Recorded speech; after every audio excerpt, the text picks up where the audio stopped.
బిడ్డలారా, ఈ దినము కీర్తనలు 108:13 వచనాన్ని ధ్యానిద్దాం. దేవుని వలన మేము శూర్యకార్యములు జరిగించదము, మా శత్రువులను అనగదొరుకువాడు ఆయన్నే. దేవునికి మహిమ కలుగును గాక. దేవుని యొక్క వాక్యంలో మనం చూస్తూ ఉన్నాం, కీర్తనకారుడు ఎంతో గొప్ప మాటను తెలియచేస్తూ ఉన్నాడు. నిజముగా దావీదు జీవితంలో మనం గమనించినట్లయితే తాను చేసిన ప్రతి యుద్ధము కూడా ఆయన ఓడిపోకుండా జయము పొందినట్టుగా మనం చూస్తూ ఉన్నాం.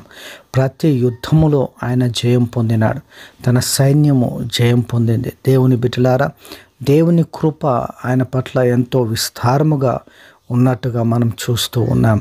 ప్రతి యుద్ధములో జయమిచ్చినాడు. దావీదేమంటాడంటే, నా వ్రేళ్లకు యుద్ధం నేర్పువాడు నీవే నాయన.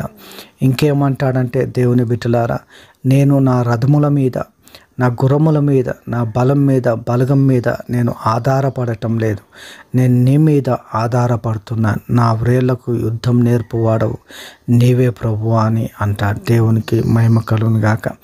దేవుని బిడ్డలారా, నిజముగా దేవుని వలన శూర్యకార్యములు జరిగించదము. దేవుని వలనే అది జరుగుతుంది. మన స్వతహాగా ఏది కూడా జరగదు. అందుకే బైబిల్ ఏమంటుందంటే, శక్తి చేత కాదు, బలము చేత కాదు, నా ఆత్మ ద్వారా దీన్ని చేతునని దేవుడు సెలవిచ్చినాడు.